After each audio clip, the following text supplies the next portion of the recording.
Welcome, everyone. Namaste, as we say here in India. And thank you very much for having me talk to you about one of my favorite topics. So this is the title of my talk. And just give me 1 second.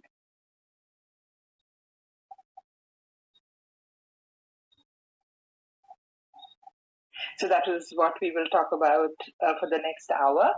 And I would encourage you to note down your questions and ask me. And actually, I don't mind even if you ask me questions in the middle of the talk, except that maybe you would need to, I'm not going to be watching the Q&A box, so you would need to alert Dana maybe, and then Dana can alert me by voice that somebody has a question, and then I'll be happy to answer. Otherwise, I'll definitely be happy to answer questions at the end of the talk. Yes, I would just, sorry, before you start, please, if you have any questions, write it in the Q&A, or you can write it to the chat. Actually, the doctor, she can see it from the chat questions. Also, if you want to open your mic and talk to her, you can just write in the chat at the end of the lecture. Inshallah, I will open your mic so you can talk to the doctor. Thank you again. Yeah, actually, I'm not seeing the chat window. I'm only looking at the Q&A. So that's the window which is open on my laptop. But I encourage Dana to pass on the questions to me if there are any. Okay. So to start with, what are black holes? Right? Black holes are chunks of space-time from which even light cannot escape. So why do I say space-time?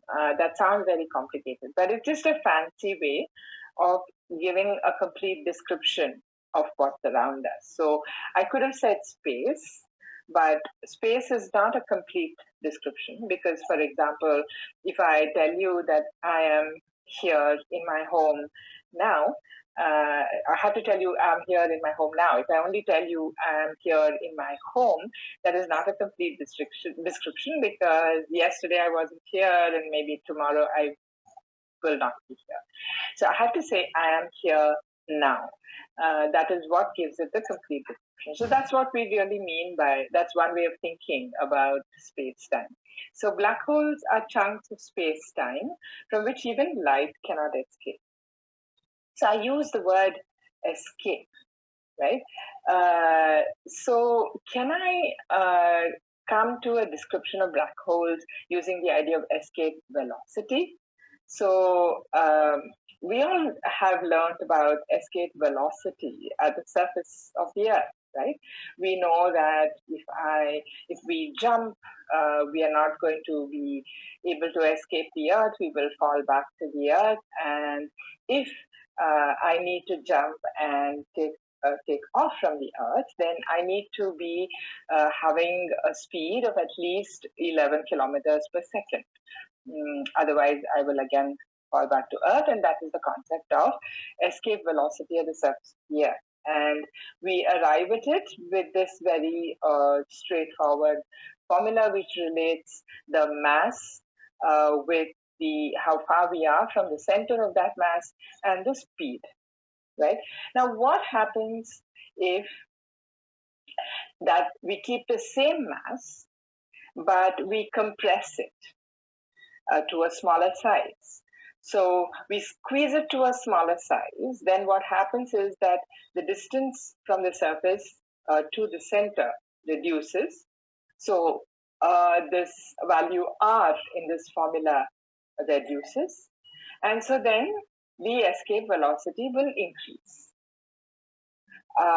So suppose I keep doing this, and I set the escape velocity to the velocity of light, which we know is 300,000 kilometers a second. So then what will happen? We will get a relationship between the mass and the distance from the center of that mass. So it's a relationship between r and m. and the other things are just constants, g and c squared. So in other words, what this means is that if you squeeze a mass so small such that it satisfies this relationship, then the escape velocity from that mass will be close to the velocity of light, and therefore even light cannot escape from it. And that really is an intuitive idea of what a black hole is. And this is actually a very old idea. Somebody called John Mitchell, who was a parson in England and also a scholar in Cambridge University, he thought of very heavy objects such that they would not even allow light to escape from them. Now, all of you know about Einstein and one of his very famous discoveries, namely the general theory of relativity.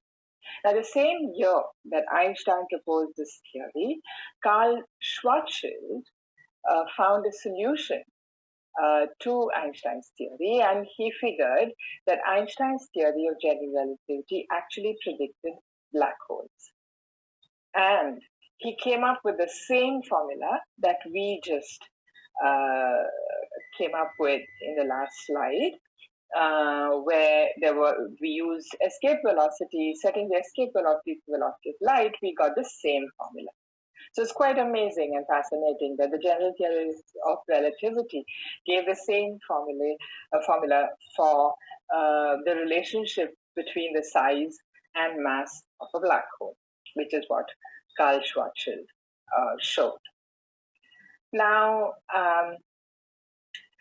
the thing is that although we could arrive at the formula using the idea of escape velocity, that is not a complete description of black holes, because there are certain non-intuitive consequences of black holes. In fact, of masses. There are non-intuitive consequences of masses as per the general theory of relativity. One of them is that the theory predicts that masses bend light. So, for example, if we were looking from the Earth at a star, which is what is shown in the diagram in the center, and we are receiving the light from the star, what Einstein showed is that if the sun is near the star, then the mass of the sun will bend the light from the star. So instead of seeing it at its true position, we will measure it to have shifted. Now, this prediction of the general theory of relativity, as you know, Arthur Eddington verified it using an experiment during the solar eclipse of 1919, where because the sun was eclipsed, we could see stars near the sun, and he could measure their positions and compare that with the positions of those same stars when they were not near the sun. And he found that the shift was exactly what the general theory of relativity predicted. So that means that any mass bends light. Now, if that is the case, how come we don't notice that in our everyday life? I mean, we think light travels in straight lines, right? The reason for that is that although my mass or my laptop's mass or your mass does bend light, it is such a small amount that we would never be able to measure. The sun, because it's a very heavy object, it bent light, and that bending was able to be measured by Arthur Eddington. So you can imagine that a black hole, which is much more massive, will bend light even more. So therefore, for the correct description of black holes, we do need the general theory of relativity.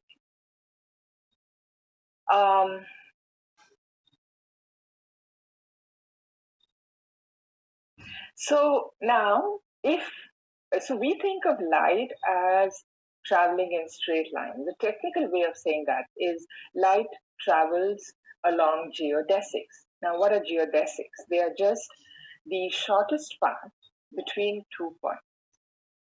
So if our surroundings are flat, then the shortest path between 2 points is a straight line. And we think of light as traveling in straight lines. But now we have found that when there is a massive object nearby, then light will bend. Now that means that the geodesic, that is the shortest path between 2 points, has curved or bent, which means that space-time itself is curved, right? So that is what is shown in this slide here, where on the top left is represented a grid, which represents, it's a two-dimensional grid, but it represents a normal space-time that we think about as we look around us. But if you put a very massive object in the central position of that grid, then what Einstein's theory predicts is that space-time will curve, and you will get something like what you see on the right. So John Wheeler, who was a physicist and an expert in black holes, put this very nicely, where he said, mass tells space-time how to curve.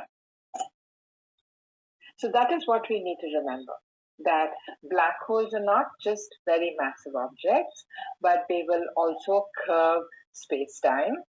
But that's not just black holes which do it.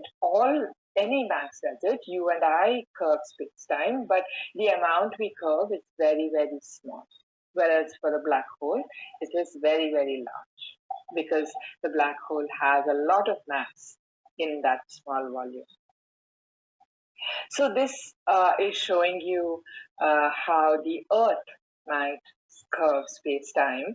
And this is not an obscure idea, because actually the GPS satellites that we use on a day-to-day basis for the GPS system to work in our cell phones, on which Google Maps and things like that rely, if that has to work properly, we have to take into account general theory of relativity and the bending of light. And in that case, we have to take into account the bending due to the bending space-time curvature due to the Earth. That's a very interesting topic which you should try and read up about. So now there is this formula which relates the size and the mass of a black hole. The question is there a minimum mass of black holes? Because what I'm going to talk about today is what I'm calling the mass ladder for black holes. So that is meaning to say that, can we climb up and see how bigger and bigger mass black holes are made, and what do they do? So the first thing I would ask is there a minimum mass to a black hole? Can we have electron-sized black holes? And are there black holes seen in the laboratory? So the fact is that there is no evidence so far for black holes in laboratories. There has been some speculation about whether there are electron-sized black holes or micro black holes and so on. But that has been only speculation. There's been no evidence so far. So I will not talk about that. And you can read up a lot of interesting stuff about that on the internet. So the only black holes we know are cosmic. In fact, even John Mitchell realized this when he talked about these very massive objects as early as in 1783, which would not allow even light to escape from them. He realized that such objects must be in the cosmos.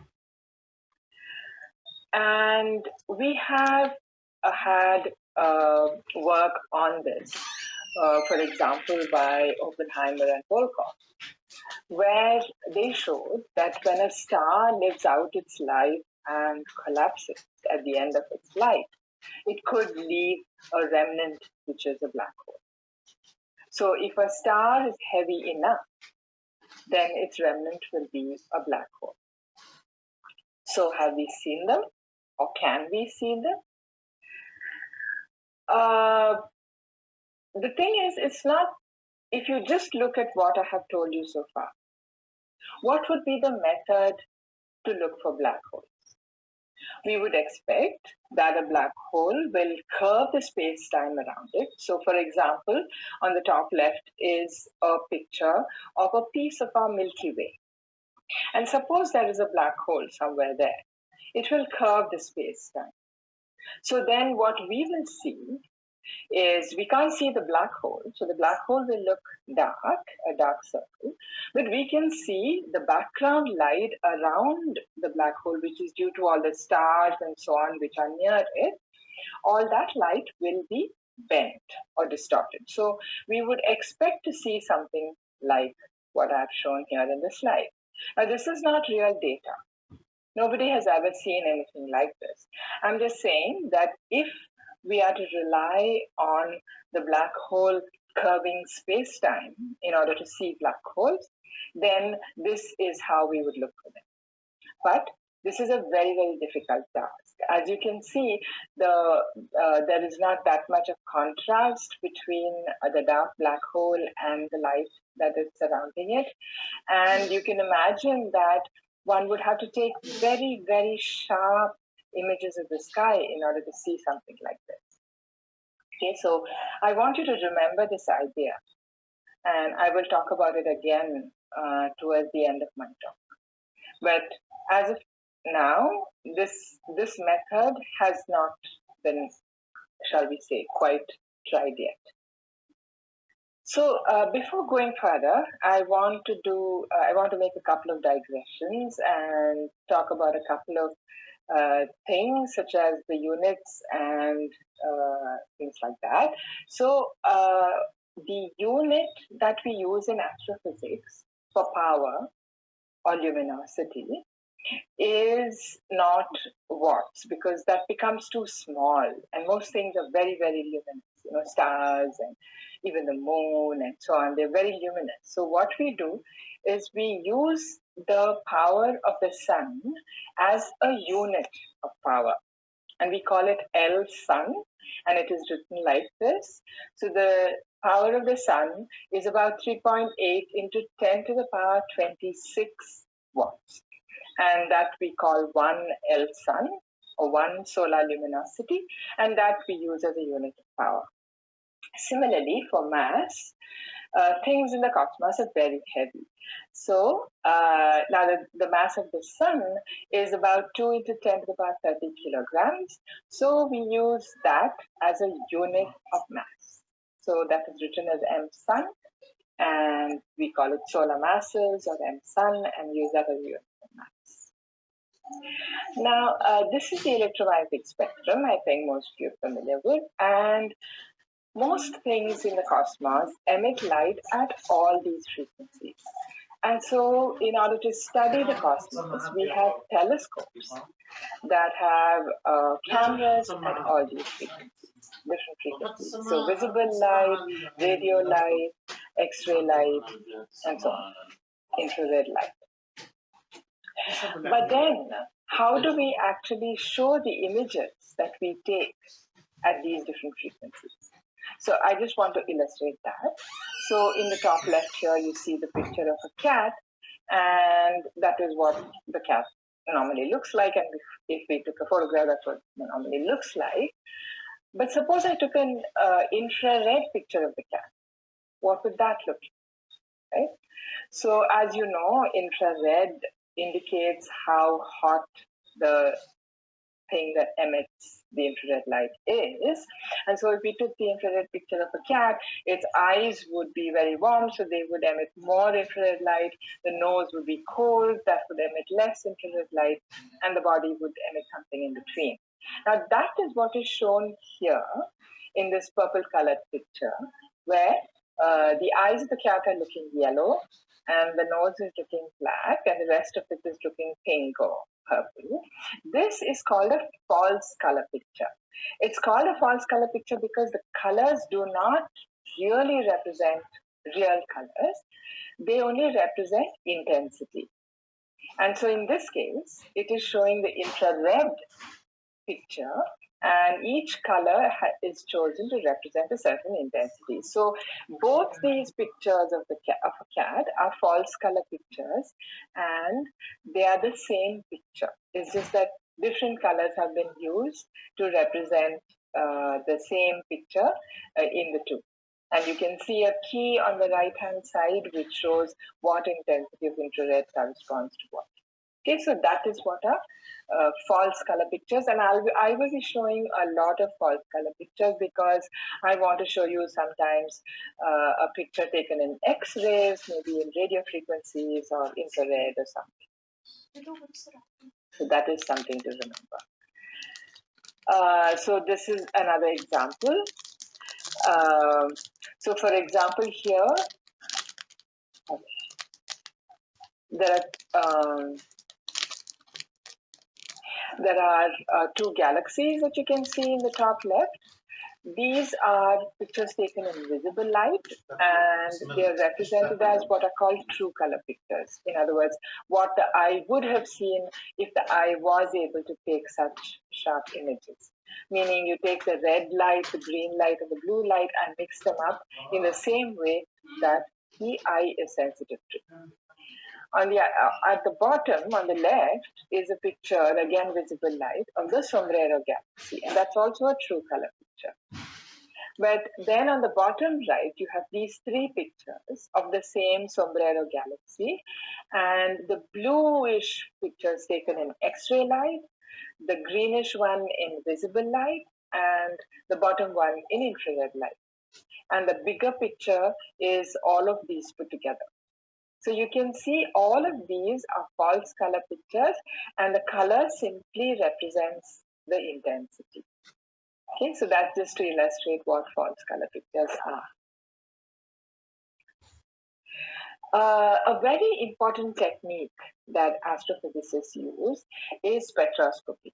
So you all have probably done some spectroscopy in your labs, and you've looked at some hot gas and measured some spectral lines with a spectrograph. And you know that, due to atomic transitions, one sees spectral lines. And on top is shown a few spectra. Now, the interesting thing in the laboratory is that we usually take spectra in order to determine the composition of something. But in astrophysics, when we take spectra, it becomes a much more powerful tool than just telling us the composition. Of course, it tells us the composition because we see typical lines from hydrogen or oxygen and so on. But there is also a matter of the Doppler shift. So if you have a star or any other source of light in the sky, and that is emitting spectral lines, and that is moving, then if it's moving towards us, the spectral lines are shifted to shorter frequencies, and if it's moving away from us, the spectral lines are shifted to longer frequencies. That's for the Doppler shift, the Doppler effect. And so, since we know the exact frequencies of these lines, if we can recognize them as due to hydrogen or oxygen or whatever, due to our studies in the laboratory, we know the exact frequencies of the lines, then we can infer what their speed is if they're coming towards us or away from us by measuring the shift. And the other thing is by looking at what are all the lines which we see in a spectrum and what level of excitation of the atoms is leading to these lines, we can also infer the temperature of whatever is emitting. So spectroscopy is a very, very powerful tool in astrophysics. It not only tells us about the composition, but also about the kinematics, that is the movement in the line of sight, and the temperature of whatever gas is emitting these lines. Okay, so having said that, how do we hunt for black holes?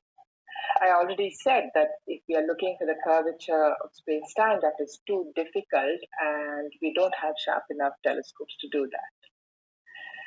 Now, Oppenheimer and Volkoff said that when stars collapse, they leave behind black holes, and the masses of these stars are a few solar masses.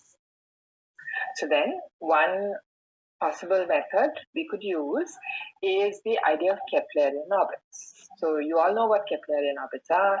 You know that the moon makes an elliptical orbit around the Earth, and the Earth makes an elliptical orbit around the Sun, and there is a relationship between the mass, in this case of the Sun, because that is the main body which is driving these elliptical orbits, and the distance between the Earth and the Sun, and the velocities of the Earth in this case.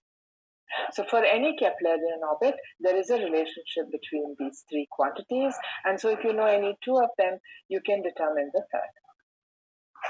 So imagine that, suppose there is a black hole which has been left behind after the star died, and suppose it is gravitationally bound to another star. So suppose it's in a binary system like that.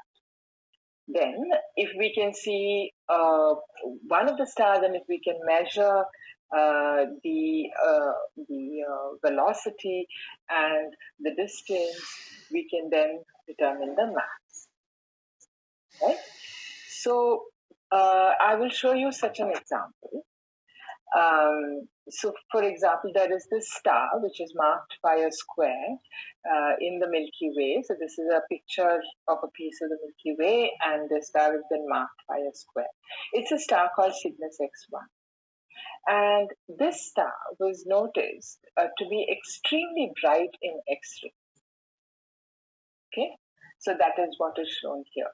It was bright in optical, which is the picture seen on the top right. And it is also bright in X-ray, which is a picture seen, this bluish picture. Now, with further investigation, it was realized that the star which is giving the X-ray light, it's not exactly the same star as the star which is bright in visible light. That there are actually two different stars, and they are in a bound orbit. So why is there X-ray light? We'll come to that a little later. But we know that the X-ray light is coming from material that is getting sucked into one of these stars.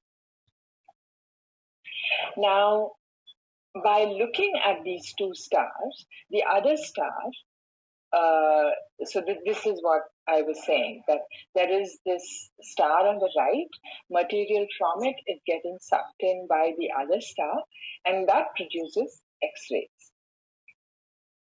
Now, by looking at the, just a minute.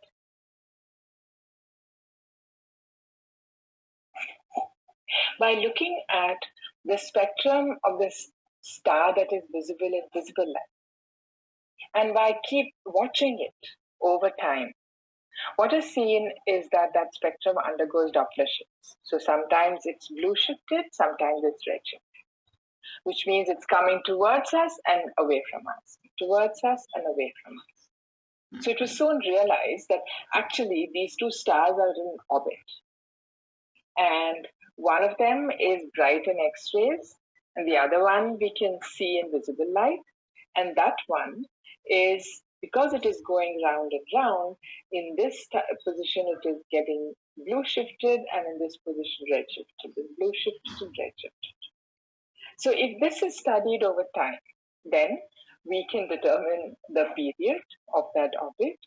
We can also determine the speed because we can measure the shift, the Doppler shift. And so we can measure the mass of the whole system. That is the mass of the combined two objects. Now this visible star, we can see what type of star it is. You know, whether it's a star like our sun, or it has a composition which is slightly different. And by knowing that, again, through the spectrum, we can actually get an approximate mass for the star.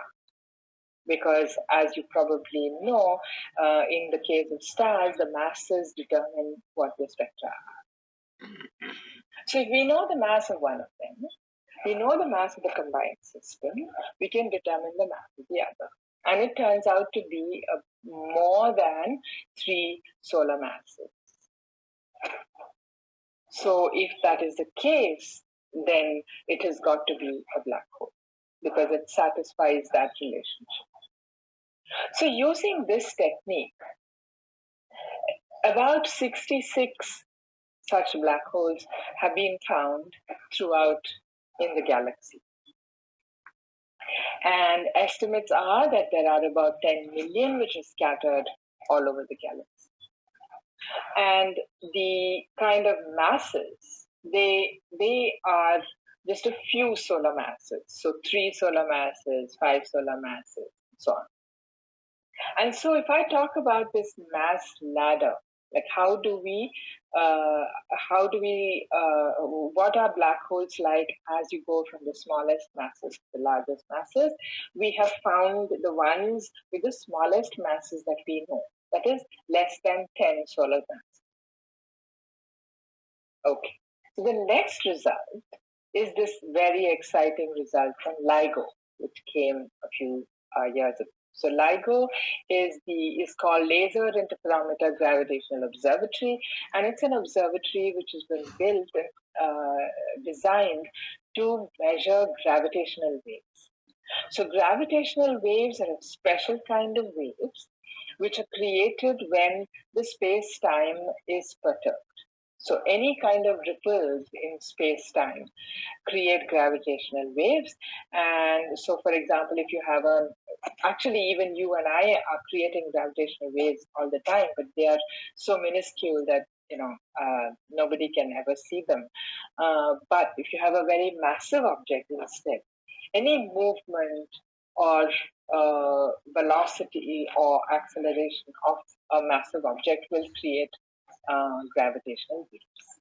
So this observatory was designed to measure such gravitational waves. In particular, black holes.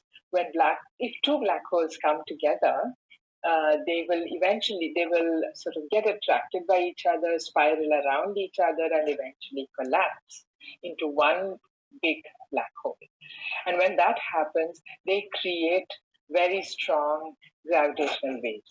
And LIGO was designed to measure that kind of thing. And they did. And so they were able to, this is, you've probably seen this iconic result, which was the very first black hole coalescence that LIGO measured. Since then, they have measured many, many more. But the one they measured at that time in 2015 were the most massive.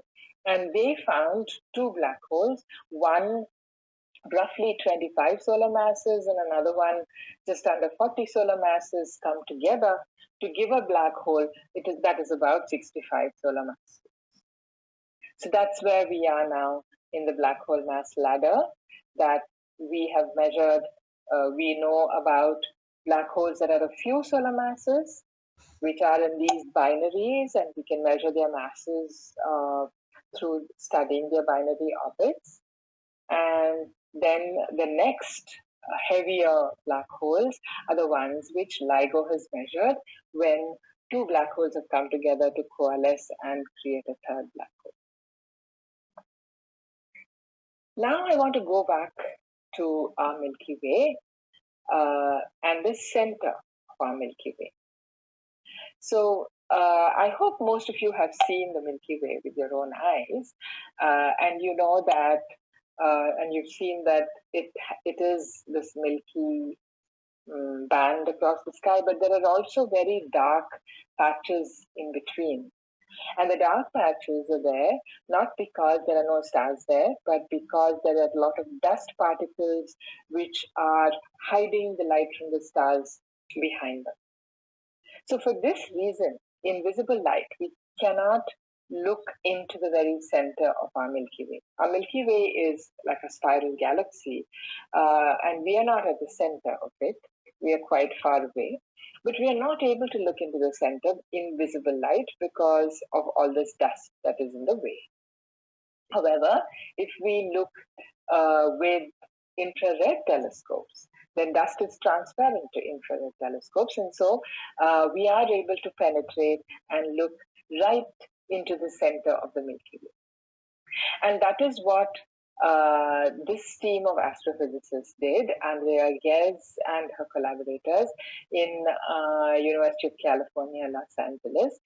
And what they did was they took pictures of the center of the Milky Way in infrared light, and they kept taking pictures at regular intervals to see what happened over time. So I'm going to show you their results, but I need to explain to you, and you need to listen carefully about what this means. So at the top left, you see that picture of which is a piece of the Milky Way showing the center of the Milky Way. In the center of the screen is an infrared image of the center of the Milky Way. So all those colored splotches that you see, they are real data, and they represent stars which are at the center of the Milky Way. So they are false color. This is a false color infrared image of the center of the Milky Way. So all these stars are labeled, as you can see, as SO2, SO16, and so on. The white star-looking thing in the center is not a star. That is just there to mark a certain position, and you will see why. So there's no real star there. It is dark there. The only things that are seen here in the center of the Milky Way are these stars in the infrared, and they are shown as the colored splotches. At the top right corner, you can see that it's written as 1995.5. Now, I will actually show you an animation, which is these images taken over a period of time and then all put together to make an animation. And you will see that the star positions are moving. And I want you to watch how these stars are moving. Okay, so I'm going to show you an animation. So you see that with time, this animation is going to loop, so don't worry about it and look at it carefully. You can see that with time, the stars are changing position.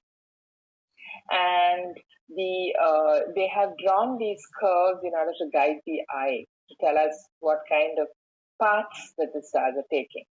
And in the top right, you can see the counter of time, and it is going all the way up to the end of 2018. So you notice that the stars are all making elliptical orbits. Not only that, they are all making elliptical orbits such that that one position, which is marked by the white star-like shape, that is the focus of these elliptical orbits. So that's quite fascinating, right? And it's very clear that if all these stars have to make elliptical orbits around the same point, there must be a gravitating mass there, which is driving all these elliptical orbits.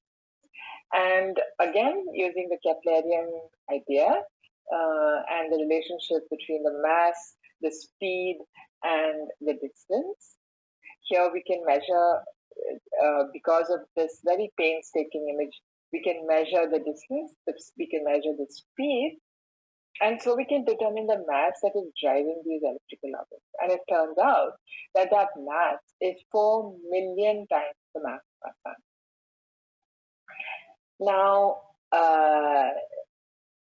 another thing to notice here is that if you look at that particular star which is making a yellow colored orbit, which comes very, very close to the star-like position, you can see that it comes close to the star-like position and then again emerges, which means that whatever heavy object is sitting there must be smaller than the orbit, than the smallest distance that the star comes close to it, right? Because otherwise the star would collide with this dark object and then its path would be deflected and we would see that. But we are not seeing anything like that. We are seeing that the star is undisturbedly going around in elliptical orbits, which means that this mass has to be smaller than the distance of closest approach of this other star. So we know that it has to be smaller than some size, and we know that it has to be 4 million times the mass of our sun. Turns out that it has to therefore be a black hole. if you compare it with the formula that we started. So in other words, in the center of our Milky Way, we have a black hole which is 4 million times the mass of our sun. So along the mass ladder, we have actually jumped. So we had seen 3-4 solar mass objects in the Milky Way in these binary systems. Then there was LIGO that had found a 65 solar mass object. And now suddenly we are jumping to 1 million solar masses. So black holes which are 1 million solar masses or more are called supermassive black holes by astrophysicists. And it might become clear to you at the end of my talk why they're called that. It turns out that it's not just, our Milky Way is not special, but in every galaxy that we've looked at virtually, there is a supermassive black hole in the center of the galaxy. So there are these stellar mass black holes all over the galaxy, which are due to stars dying and leaving behind black holes. Those are much smaller. But in the center of these galaxies, you have supermassive black holes. Now, I said something strange, right? I said we jumped from about 65 solar masses right beyond to 4 million solar masses. But what about in between? What about 1,000 solar mass black hole or a 10,000 solar mass black hole? So those have been very hard to find. It's really, really annoying. But somehow it seems that black holes in this intermediate mass range are very difficult to find, and we don't know why. So some people have speculated that there are these very, very bright X-ray sources that we see in the sky, and that they may be due to these intermediate mass black holes. Some people have talked about globular clusters, which are these gravitationally bound clusters of stars which are sort of revolving around our galaxy. And some people have said that they may have black holes in their centers, which may be of these intermediate masses. We don't know. So that's still a question that needs to be answered. But as far as the strong evidence is concerned, we've jumped from a 65 solar mass black hole right up to 1 million solar mass black. So every galaxy, as I said, seems to have a supermassive black hole in its center. The interesting thing is that normally we wouldn't be able to see it, right? Except because of this gravitational effect it has on stars which are very close by to it. But sometimes what happens is matter, which is, gas or stars or something, get very close to the black hole. And if they get very close, they are sucked up by the black hole, the strong gravitational force due to the black hole. And then this gas and stars and all that gets disrupted. They start swirling around the black hole, and eventually they plunge into the black hole.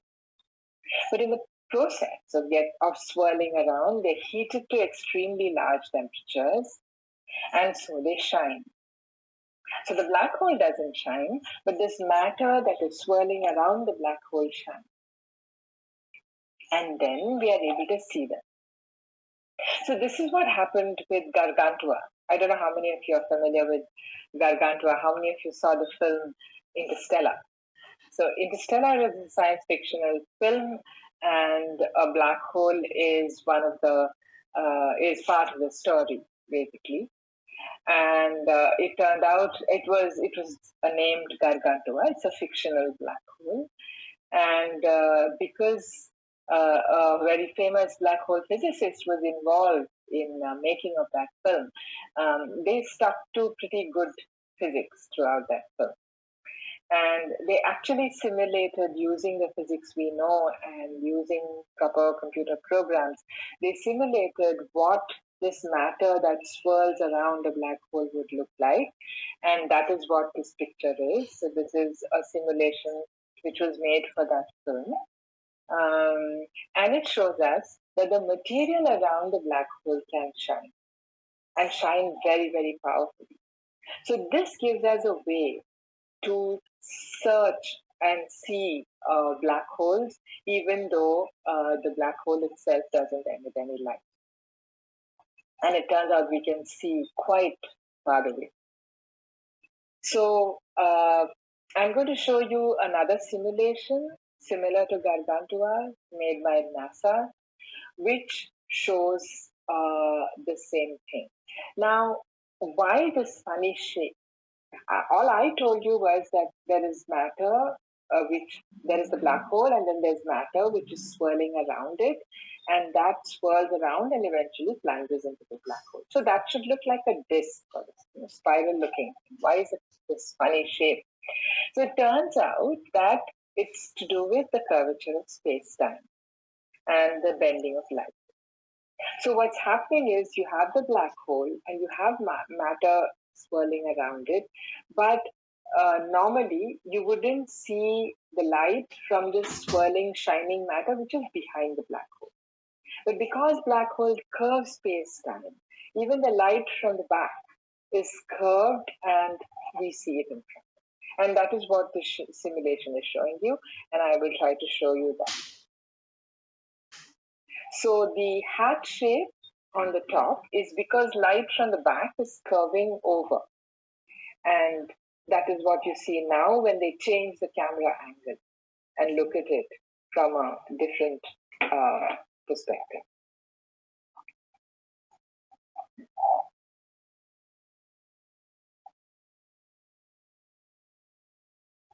So this actually happens.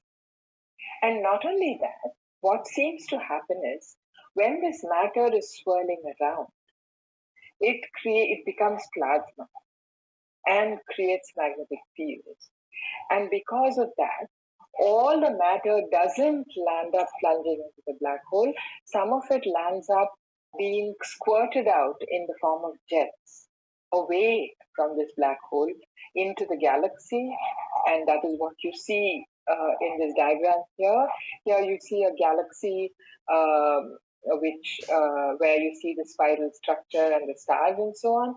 And on the right is a false color picture taken at radio frequencies of the same galaxy. And that also shows you the spiral structure and the stars and so on. But it also shows you the structure in the middle, where you can see it's a very linear kind of a structure. And it turns out that sometimes it is not just limited to within the galaxy, but these two jets of plasma are squirted out very, very powerfully, so powerfully that they come out of the galaxy into extragalactic space. So what is shown here in the top left is a galaxy called Hercules A. It's in the constellation Hercules. And you can see the galaxy in the middle and all the stars around it and so on. And on top of it is overlaid a false color picture taken at radio frequencies. And radio frequencies are very sensitive to this plasma. And so you can see that there are these two jets coming out of the galaxy and they are out into intergalactic space and they're forming these big lobes. Similarly, the picture at the bottom right, here also you have the optical visible light picture also as a false color picture, and all the stars and galaxies are looking blue. And overlaid on that is a false color radio picture, which shows again these jets and then squatted out, coming out of the galaxy into these lobes in the galactic space. How do we know that these jets are coming out and it's not something which is going in? But here is a radio picture where it's a picture taken at different times and then put all together to give this animation so that we can see what is happening with time and how things are changing with time. And you can see very clearly that stuff is coming out from the center. So this is a galaxy with this sort of squirted out plasma, which is shown on top. And if you zoom to the very, very core, that is what you see, and that is shown at the bottom. And you can very clearly see that it is stuff that is coming outward. So we know this. So here I will just show you a simulation which this is not an artistic session. It's actually a simulation done with proper relativistic hydrodynamics and taking into account the general relativistic situation around the black hole and so on. And it shows you what might happen to the plasma. So the plasma will create magnetic field lines, which will then drive some of that plasma away from the black hole system. And most of the stuff will, of course, plummet and plunge into the black hole, but some of it will come out as jets. And that is what this simulation is showing. So the green lines represent magnetic field lines, and the blue stuff is the plasma. And you can see that it is getting squirted out both upwards and downwards from the black hole system. So it's not coming out of the black hole, it is coming out of that environment around the black hole, which is created because there is all this matter which is swirling into the black hole.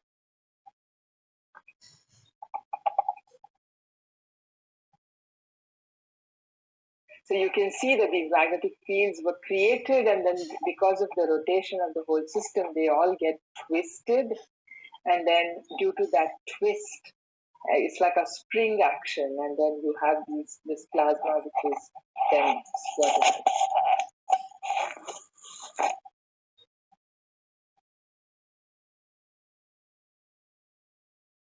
So now we are even further up in the mass ladder of black holes, because in order to create these very, very powerful jets of plasma, we need black holes that are 1 billion times the mass of the sun. So this is not direct evidence for a black hole, because we've not actually seen the black hole, right? But we've seen some phenomena, namely this plasma getting squirted out into twin beams and moving out into extragalactic space. So we've seen that. And the only way we know to make such jets is by saying that there must be a very heavy black hole in the center of the galaxy. And you can actually make quantitative calculations. And what is implied is that these have to be 1 billion solar masses. So how do black holes grow? Because how do we get to being 1 billion solar masses, right? So one way is what Gargantua is doing. That is, when matter swirls around the black hole, so any matter which comes very close to the black hole will start swirling around it, and eventually it will plunge into it. So then that matter gets added to the black hole, so the black hole grows in mass. So this is one way in which black holes grow. Another way is when two galaxies come together. So of course, if you had two stellar mass black holes, and if they came together, they would coalesce and form a bigger black hole. But that would still only be, maybe at the most 100 solar masses. But how do you get these billion solar mass black holes? So suppose you have two galaxies, and each with a million solar mass supermassive black hole in its center. Then computer simulations tell us that when the galaxies come together, the black holes also come together, and they will coalesce and produce gravitational waves. So that is what this computer simulation has shown. So these are two galaxies, and you can see when they interact, they disrupt all the stellar orbits, and it becomes a big mess. And now we are in the center, where you have these two supermassive black holes that were in the centers of each of these galaxies. They are both Gargantua-like. They both are sucking up matter and therefore shining. And they are also attracted to each other, and they're swirling around each other. They're eventually coming closer and closer and merging and creating these gravitational waves. So this is what computer simulations tell us will happen when two galaxies come together. And we know many real examples. So all these pictures are real data of real galaxies, and you can see that they show as galaxies coming together. Some of them have really disrupted the stellar orbits of the other one. And in some cases, the disruption has gone much ahead, and they actually have become one galaxy. So, for example, this is an example from my own work, where on the top left you can see three galaxies. These are in a gravitationally bound system, and the bottom galaxy of it's called a Karak galaxy because of its slightly disturbed shape. And it turns out that this is itself the result of the merging of two galaxies, which happened somewhere in the past. And now it has become almost one galaxy. It's almost settled down, but you can still see the two supermassive black holes of the older galaxies, and they are shining, as can be seen in the red image, which is a false color infrared image, in the black and white image, which is a false color radio image, and in the colored image in the center, which is an image taken in different emission lines. And we can see it in X-ray, which is the bottom right, where we got Chandra data from the Chandra X-ray telescope, which also show that X-rays are coming from these two supermassive black holes, which tell us that the black holes are accreting, meaning they're sucking in matter, gargantua-like, and at some point in the future, they'll be expected to coalesce and produce one big black hole. So maybe that is how these billion solar mass black holes have been formed, right? Not by slowly growing, by sucking little bit of matter, but by coming together as galaxies merge and then, sort of doubling their mass and then doubling their mass again and so on, and becoming a billion solar mass. But the problem with this picture is this, that such billion solar mass black holes have been found very, very early in the universe. So the latest of them has been found by Eduardo Bañados, and that was formed when the universe was only less than 700 million years.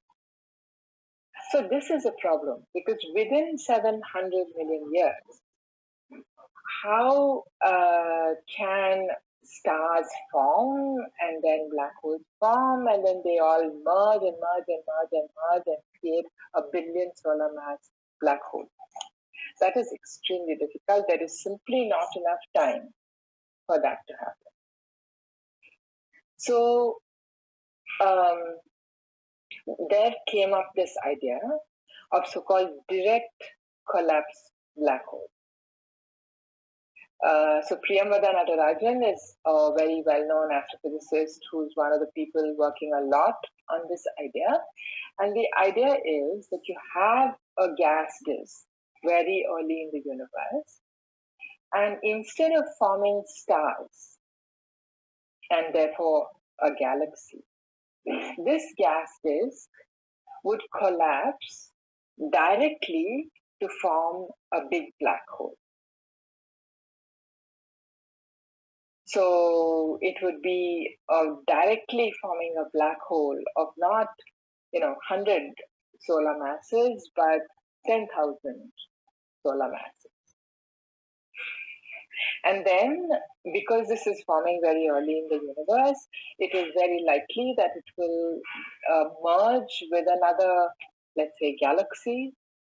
It will suck up a lot of matter and grow, and then maybe merge with another one. And so then you're giving it a head start. You're giving the black holes a head start to be able to form a billion solar mass black hole within about 700 million years of the Big Bang, at the start of the universe. So that is the story of the mass ladder. But now I want to talk about a very recent exciting result, and that is the answer to the question, but how do we really see black holes? Because all these black holes we do not see. We are just inferring from the circumstantial evidence that they must be black holes because they produce all this extremely energetic phenomena which we cannot explain otherwise. Right? So how do we really see that? So we have to go back to that earlier idea of how black holes curve space-time. And remember I said that if they curve space-time, then the background light around them would get distorted. And I also said that it's very difficult to measure that because we don't have sharp enough or sensitive enough telescopes to do that. But that, as of last year, that is a thing of the past for two reasons. One is, just come back to the Gargantua idea.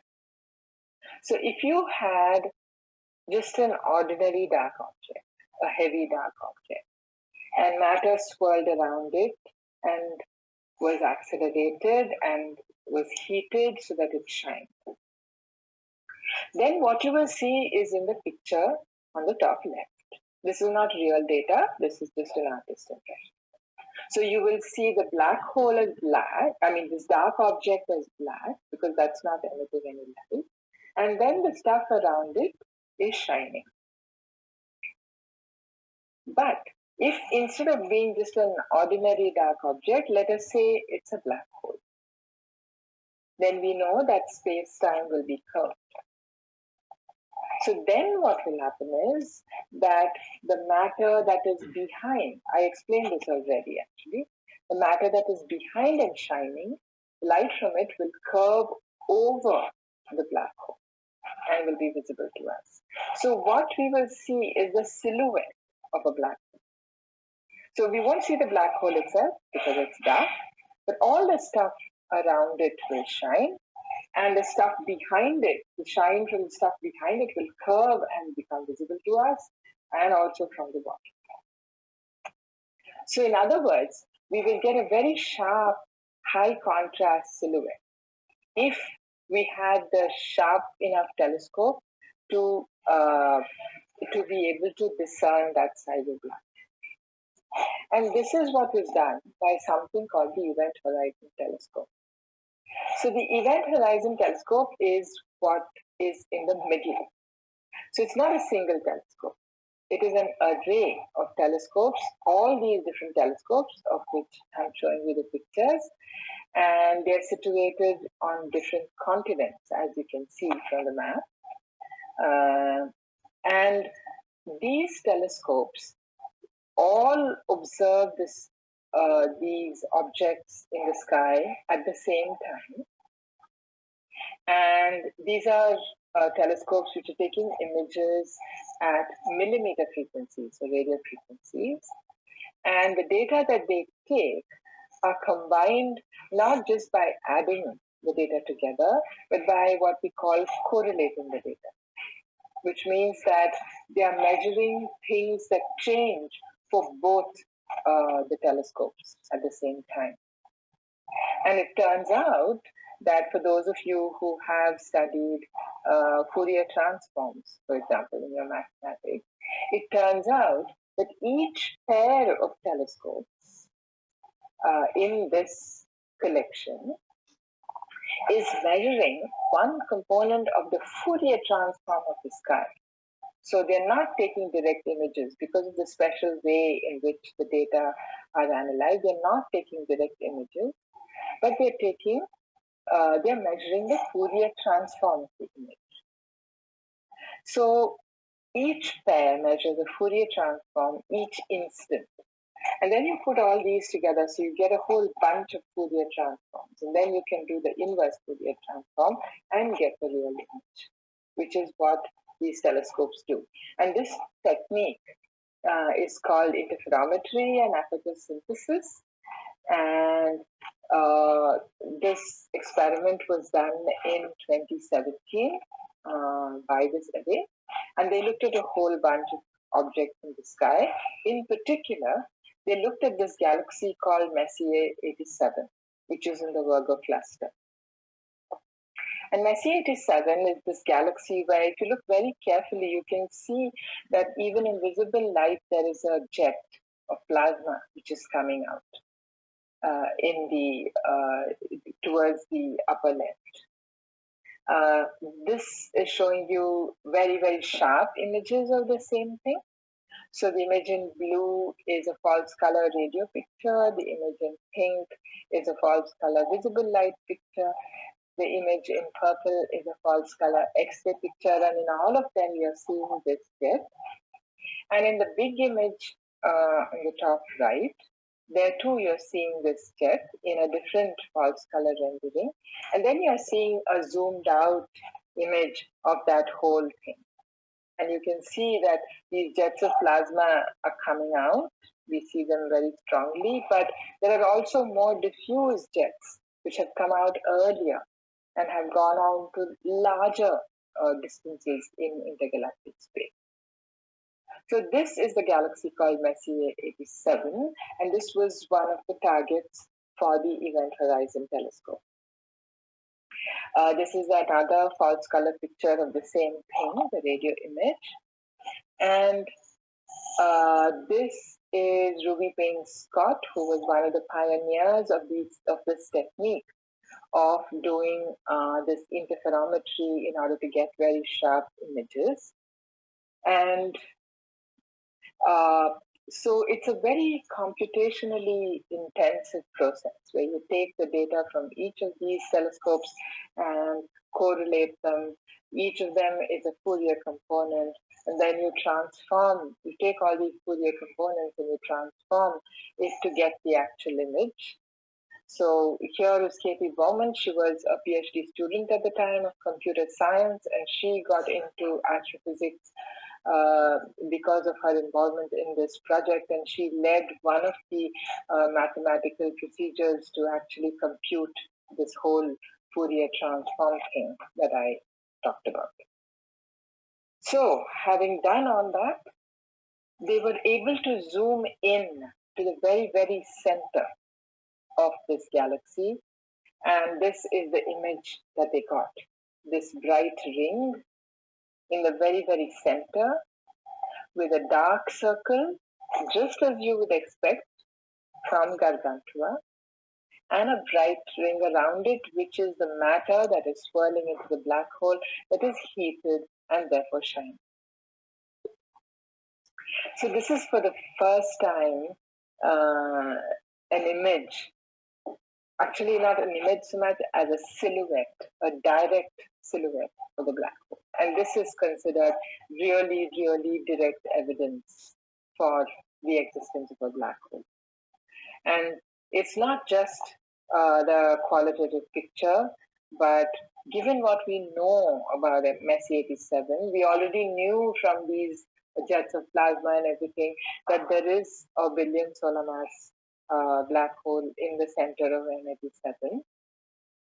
And from general relativity, it could be predicted as to what the size of the silhouette should be and so on, and it all fits with the predictions. So this is a very, very happy discovery of this team of the Event Horizon Telescope. And so black holes are indeed very real. But as we saw, they do not inch up the mass ladder. So it is not that black holes form because of stars dying and then they merge and become bigger and bigger and bigger and then make these million solar mass black holes, which then somehow get to the center of the galaxies and those become billion solar mass black holes. That's not how it is. What it is seems to be that yes, when stars die, if they're heavy enough, they make stellar mass black holes, and those black holes are scattered all over the galaxy, our own galaxy, the Milky Way, and also other galaxies. And they may coalesce, to form heavier black holes, say 100 solar mass black holes. But those are not able to make the million and the billion solar mass black holes that we need in the centers of galaxies. In fact, we don't know where the 10,000 solar mass black holes are really, because they seem to be missing in this whole mass ladder. But we do know of plenty and plenty of million solar mass black holes and billion solar mass black holes. And those perhaps came about because in the very early universe, there were these very large clouds of gas, which before becoming galaxies collapsed directly into black holes and then merged with other black holes and grew that. So they had a head start in their growth. And that is how we have these billion solar mass black holes, not only in the present universe, but also very, very earlier.